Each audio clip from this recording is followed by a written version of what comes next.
Oi, meus amigos, tudo bem com vocês, pessoal? Para quem não me conhece, eu me chamo Carlos. Eu gravo sobre várias coisas aqui, né, no YouTube. Eu falo sobre várias coisas aqui no YouTube.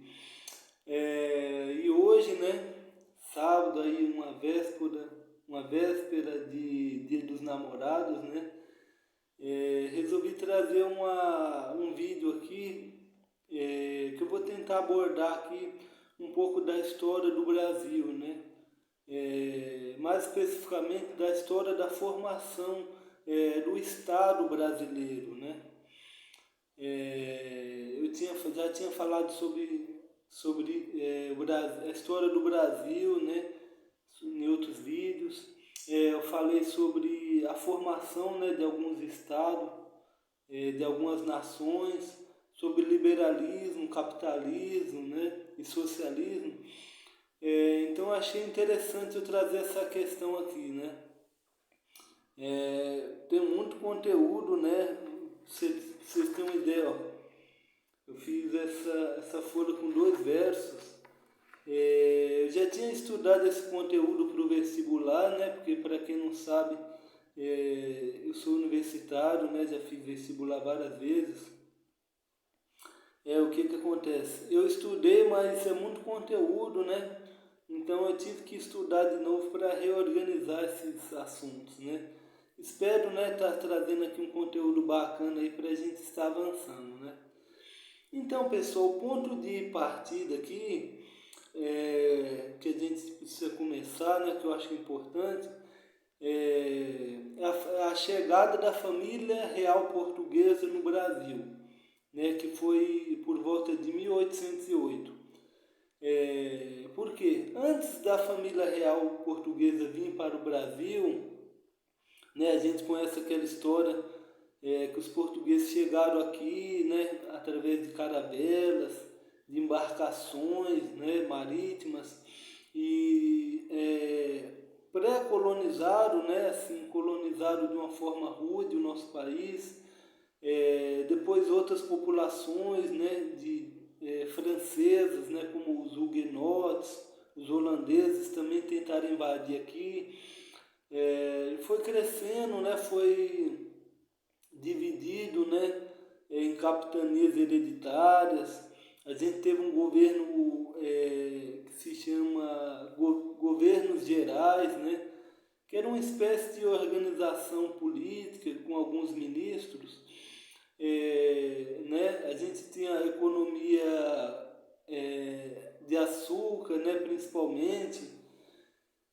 Só que nós não tínhamos um Estado tão organizado, né, um país unificado, né, que a gente poderia chamar de um Estado moderno, né. Como eu já tinha dito em outro vídeo, né, os estados, depois da Revolução Francesa, a monarquia, né, de vários países tinham caído, né, principalmente na Europa, né, com Napoleão Bonaparte na França, com a Revolução Americana posteriormente, né, 1700 e quebrada. E quando a família real chegou no Brasil em 1808, ela encontrou um país rural, né, e tudo, e ela chegou aqui, né, dizem os historiadores, né, a comunidade científica, né, a ideia mais aceita é que eles chegaram aqui porque eles fugiram do embate que eles iam ter com Napoleão Bonaparte na França, né? Napoleão Bonaparte estava expandindo o Império da França e Portugal mantinha laços econômicos com a Inglaterra, né? Que era a maior potência econômica daquela época. O que que acontece? Portugal ficou nesse embate, né? E Napoleão ainda ameaçou invadir Portugal. Então a solução que eles encontraram era vir para o Brasil, né? Para fugir desse embate e acabaram deixando Portugal jogado, né?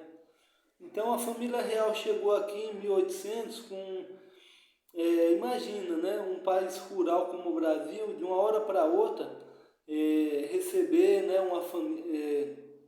Uma monarquia, né? Um rei, toda a nobreza, com navios, né, trazendo bibliotecas, trazendo ouro, trazendo peças, né, culturais, o que eu poderia dizer? Trazendo um conjunto muito grande, né, de nobres, de mecanismos, né, para gerir a organização, né, desse local que eles estavam chegando, que era o Brasil.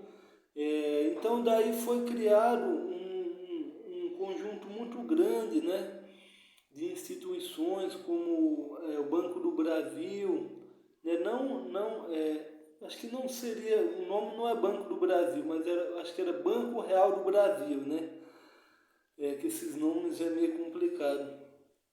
Foram criadas bibliotecas, escolas, né, então, instituições, tudo aquele aparato gigantesco, né? Porque a família real passava a habitar aqui no Brasil. Né? Então, o país não seria mais colônia.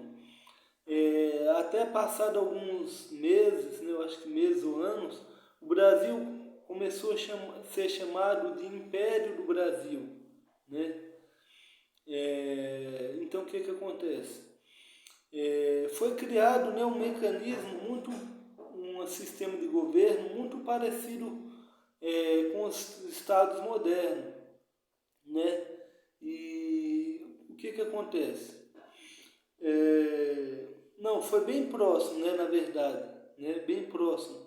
Mas o que a gente podemos averiguar que tinha problemas, né? Era diferente dos estados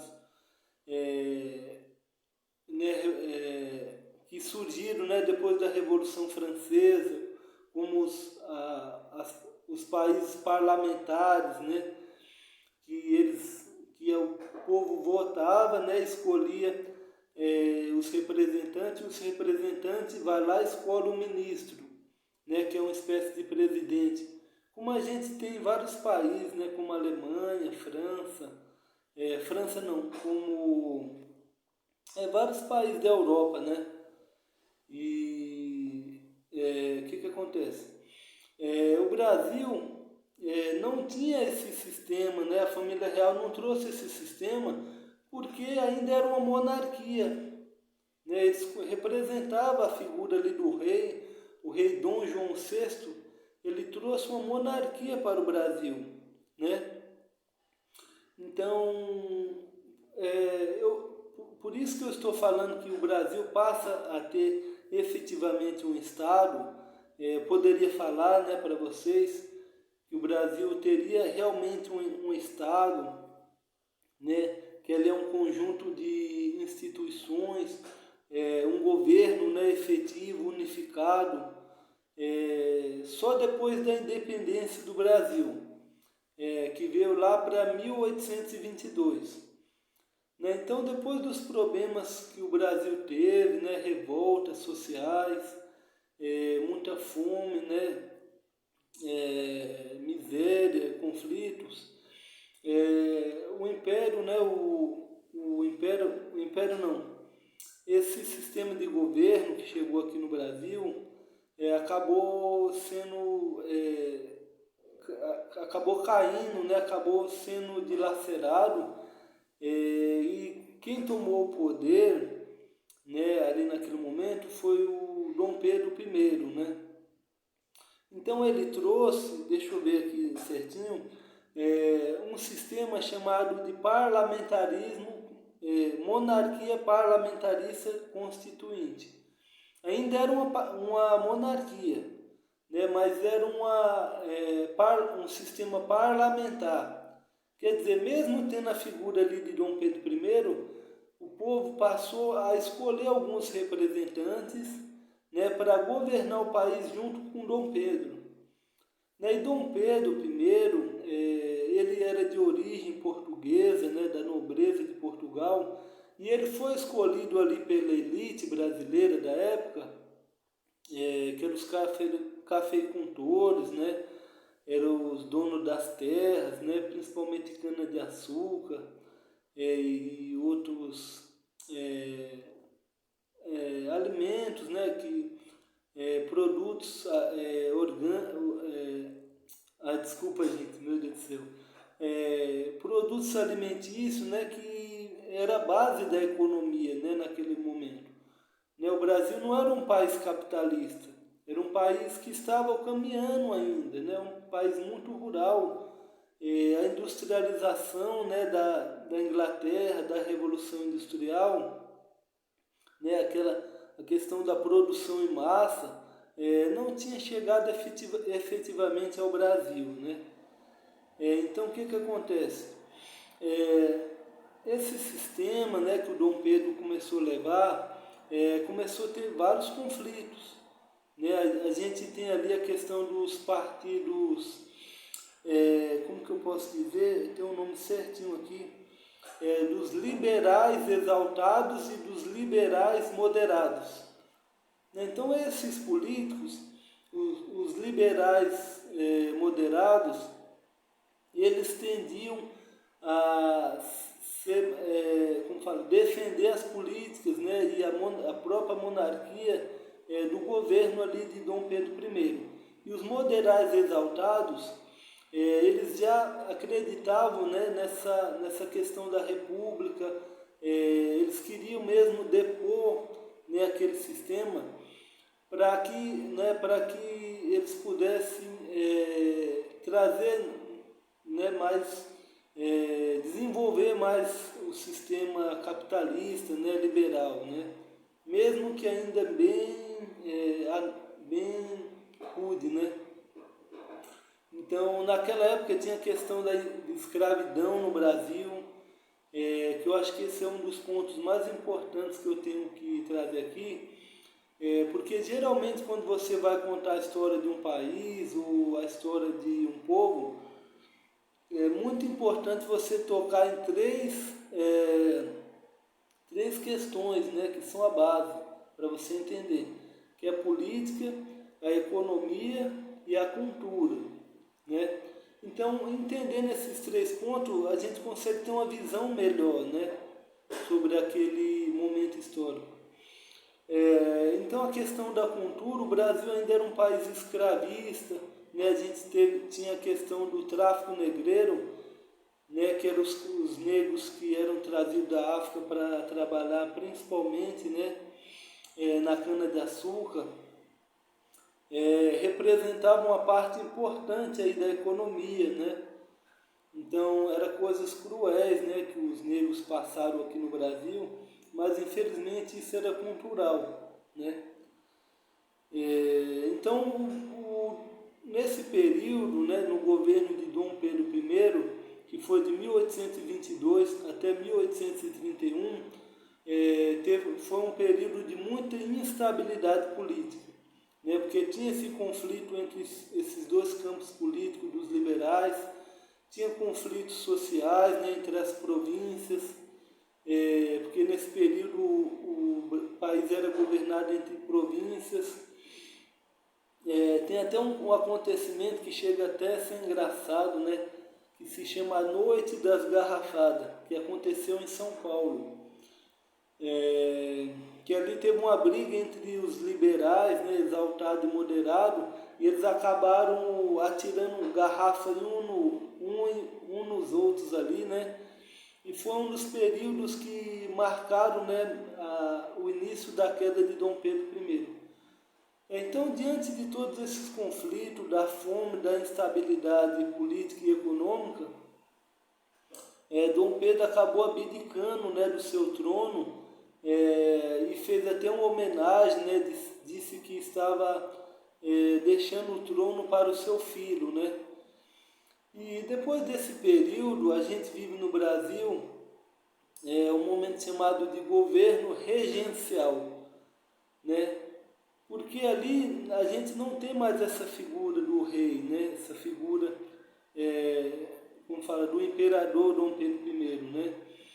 E alguns problemas, né, que levaram Dom Pedro a cair foi a questão do poder moderador, né? Porque em 1824 Dom Pedro I outorga uma Constituição. Não sei se você sabe o que é a diferença de outorgar para promulgar, mas é basicamente isso. Outorgar seria impor, né?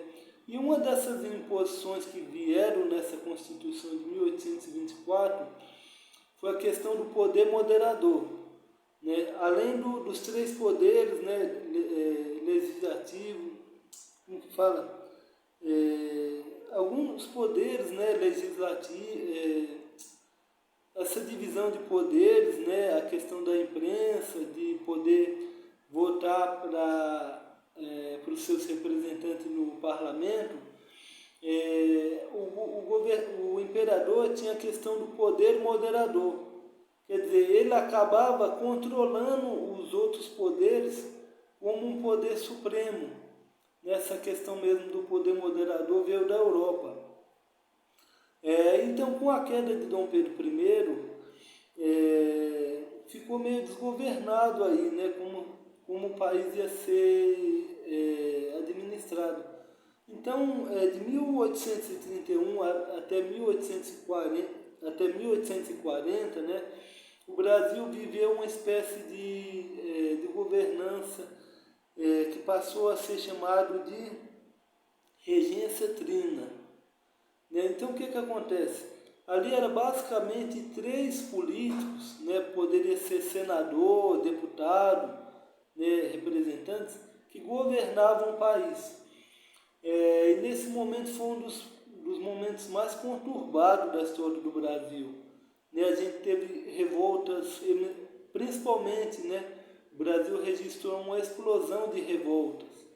As revoltas que eram chamadas de revoltas emancipacionistas.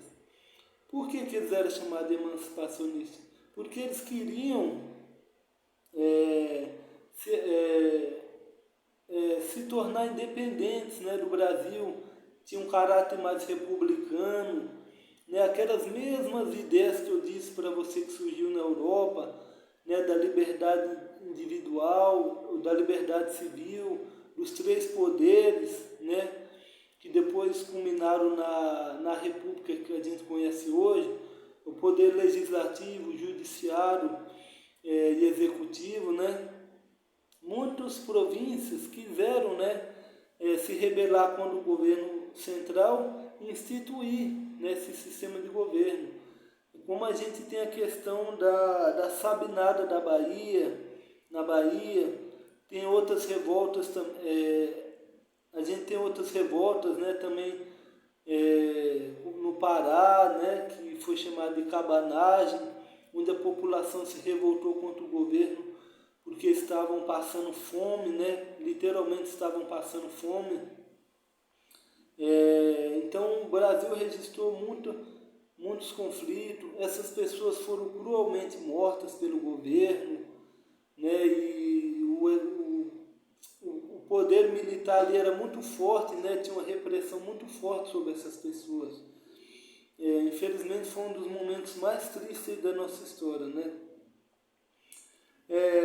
Então depois passado alguns anos, né, a elite brasileira, né, principalmente essa que eu falei para vocês ligado às terras, né, ao poder econômico, aos poderes regionais, né, decidiram colocar Dom Pedro II, né, o filho de Dom Pedro I, no trono, né, com apenas 16 anos, gente. Interessante, né? Meio maluco. É o que foi chamado de golpe da menoridade. Então eles viram que precisava de uma figura ali centralizadora, né, que é para acalmar o povo, né? Então Dom Pedro tomou o trono aos 16 anos, né? Imagina, cara. Que foi de 1840 a 1889.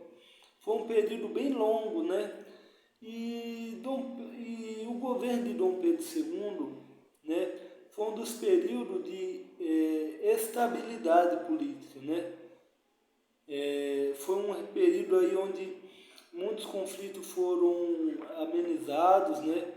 Apesar que o Brasil vinha registrando conflitos, principalmente em questão da escravidão, né? muitos consideráveis.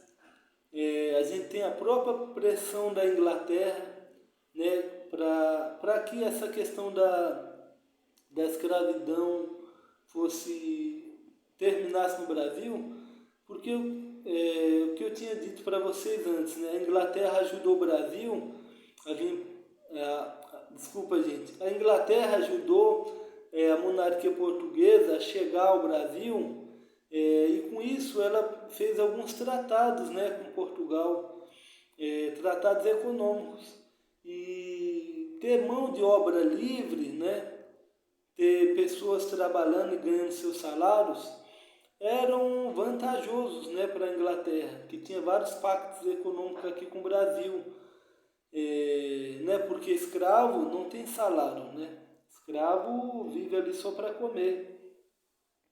Então o Brasil registrou, né, essa pressão pela libertação, né, dos negros.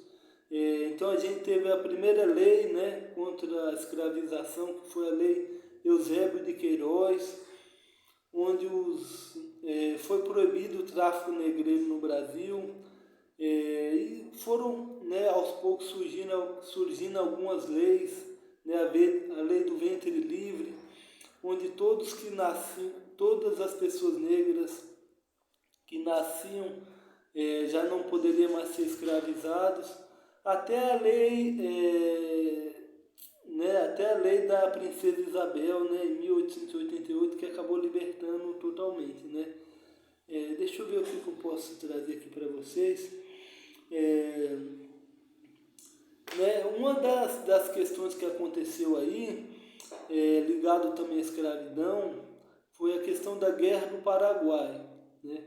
Muitos negros foram, como que eu posso dizer, foram atraídos, né, para entrar na Guerra do Paraguai, onde o Brasil entrou com várias nações, contra o Paraguai, que estava se industrializando muito rápido, e o Brasil ficou com medo, né, de eles quererem invadir o país aqui. Os negros foram atraídos com a promessa que seriam libertos, né, depois dessa guerra. E o Brasil ganhou, né, as tropas, foi muito desgastante, né, teve muitos prejuízos econômicos para o Brasil, mas saiu vitorioso dessa guerra e tudo, né, mas os negros, quando voltaram, não foram libertos, né, então ficou uma insatisfação muito grande aqui no país, né, isso, algumas insatisfações também, depois que saiu nessa lei de libertação, que vieram principalmente da elite, está ligado à questão de que os negros, né, como fala, essa produção agrícola que eles tinham, né, aqui no Brasil, eles acabavam lucrando mais com o negro, né, porque o negro trabalhava muito, né, e não tinha salário.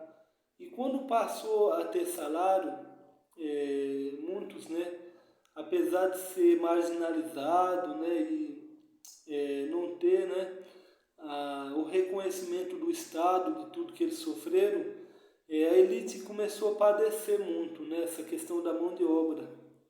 Então depois a gente tem até a questão de vir novos imigrantes, né, principalmente da Itália e da Europa aqui para o Brasil, justamente para ocupar esse espaço, né, na lavoura, no café, na cana-de-açúcar, né, que era a base da economia naquele momento.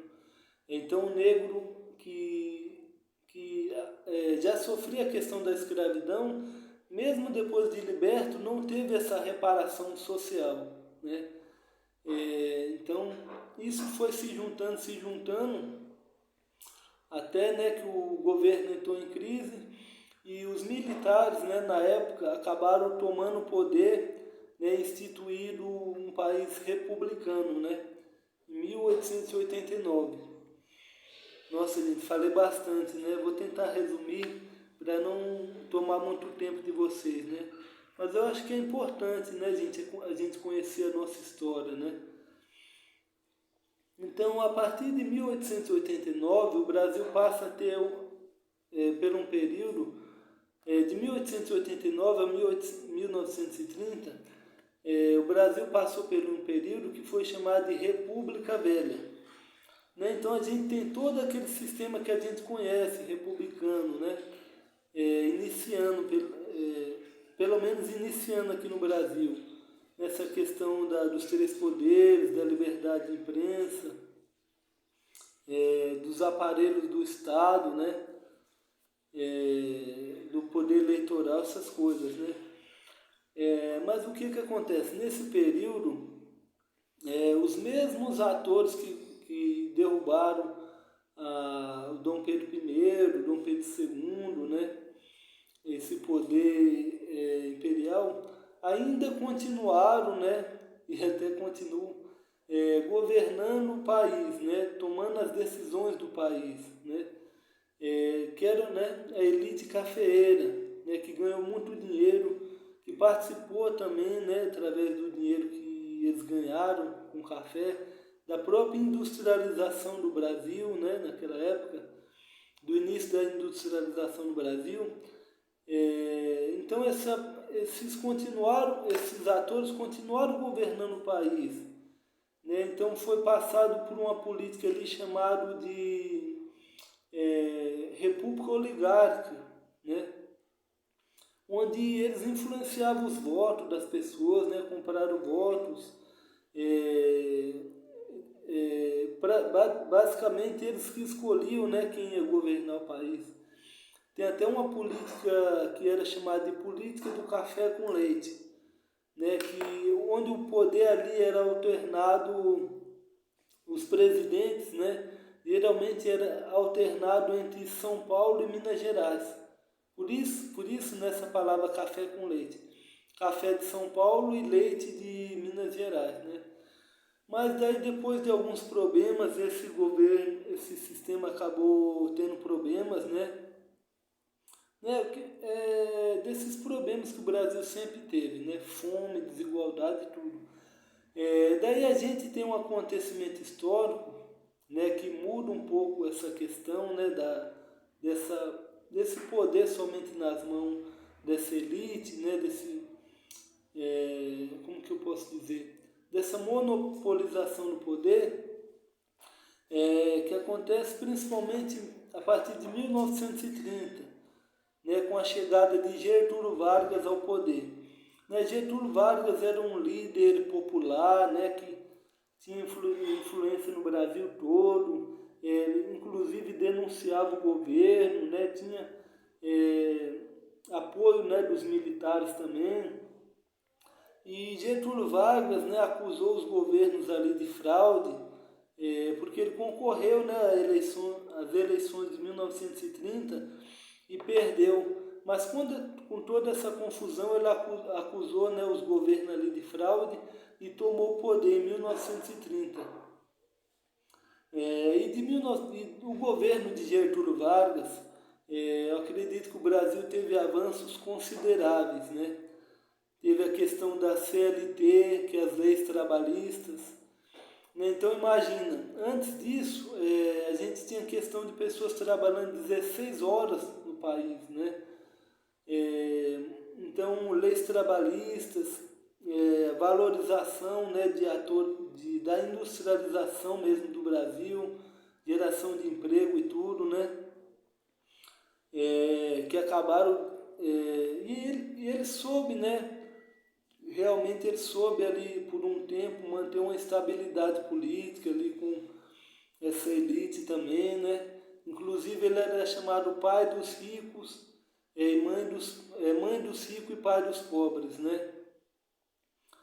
Mas ele acabou, né, também usurpando do poder, né, fraudando eleições ali, principalmente a partir de 1937, né, a 1937, até de 1937 a 45, né, onde foi chamado o Estado Novo.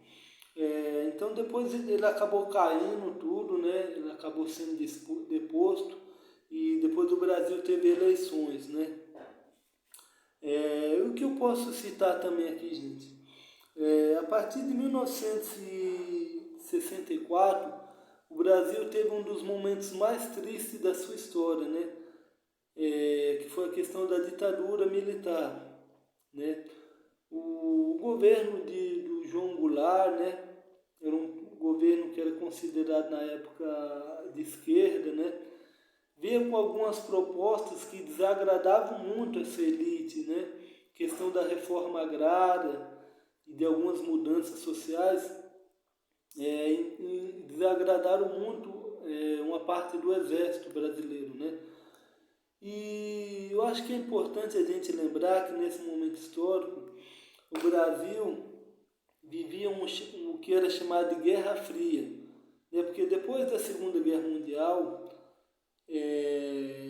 o mundo ficou bipolarizado, o poder, né? Inclusive eu já falei isso em outro vídeo, entre Estados Unidos e União Soviética, onde os Estados Unidos defendia o capitalismo, basicamente, né, economia liberal, e a União Soviética o socialismo, né, que era um conjunto de países ali que acreditava na economia socialista, né, totalmente ou parcialmente governada, planejada, né, administrada por um governo central, né.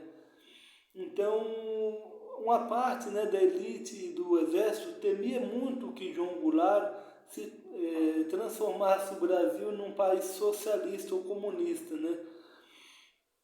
Então acabou depondo ele e os militares tomaram o poder, né. Então foi um dos momentos mais tristes, né. A gente teve a questão do AI-5, que foi um ato institucional, né, de um dos presidentes, né, da ditadura militar, onde atacavam as pessoas, né, que era contra o governo, perseguia, matava, né. E a gente teve até uns períodos, né, de crescimento econômico, que foi chamado de milagre econômico aqui no Brasil, de industrialização, mas grande parte desse crescimento econômico ficou concentrado na mão de poucas famílias, né? Então foi um momento bem triste, né? Tinha até a questão de ter um partido, né, que foi legalizado, né, ter um partido que era contra o governo, né, que até esqueci o nome dos partidos, que era um partido que era aliado, né, do governo ditatorial, e um partido, né, que eu acho que se chamava MDB, né, que era que podia ser pessoas contra, né, o governo, mas essas pessoas muitas vezes eram perseguidos e mortos, né. E a gente tem, a partir de 1985, a redemocratização do Brasil, né. É claro que isso começou com João Figueiredo, né, posteriormente, né, já foi de um período de transição, né, teve muitas lutas aqui no Brasil, muita gente que praticamente deu a vida, né, para que o país fosse liberto da ditadura, mas foi um momento triste, né. Então, a partir de 1985, a gente tem a redemocratização, né, tem, como que eu posso dizer, o país começou, né, a se preparar para ter eleições, né, democráticas e tudo, né. Então a gente teve a Constituição em 1988, que foi a melhor, ao meu ver, foi a Constituição mais democrática que o Brasil teve, né, com a eleição eu sempre esqueço o presidente que foi eleito, mas aí a gente teve a questão da posse do Tancredo Neves, né, de outros atores políticos, que foram importantes nesse momento, né, para que o Brasil tivesse uma estabilidade política, né.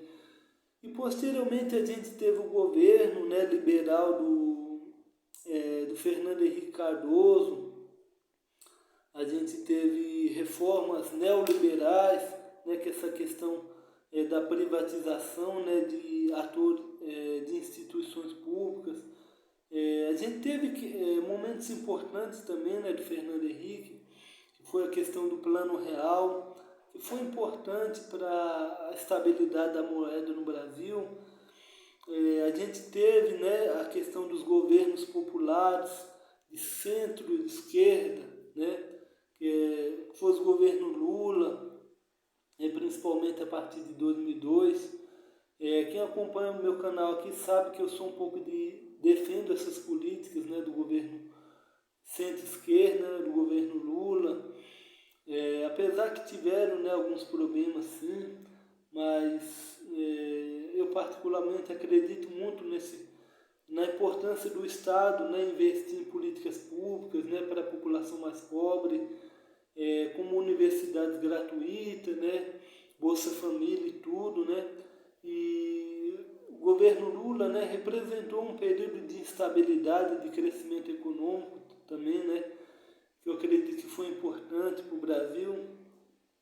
A gente teve a questão do impeachment, né, da Dilma, que eu acredito que foi uma situação bem delicada também no Brasil, crise econômica, né, e hoje a gente tem a questão do governo Bolsonaro, né, que eu acredito que é um dos piores governos que o nosso país tem, né, infelizmente, né, com essa questão da pandemia, do descaso, né, com a população mais pobre.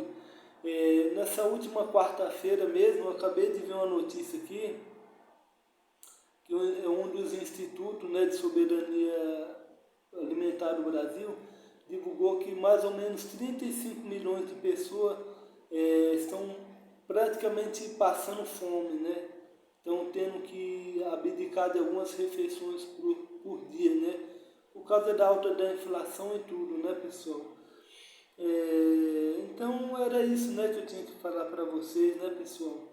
Eu estendi muito nesse vídeo aqui, mas é importante, né, a gente conhecer a nossa história para que a gente possa, né, evoluir, né, como ser humano, trazer, crescer com conhecimento, levar conhecimento para as pessoas, né, pessoal? Eu acredito muito nisso, né? Se você não é inscrito aqui no canal, né, pessoal, se inscreve aqui, porque de 15 em 15 dias eu estou postando vídeo, né, sempre um vídeo aí com conhecimentos para que a gente possa estar crescendo. E deixa um like aí também para que outras pessoas possam assistir, tá bom, gente? Obrigado.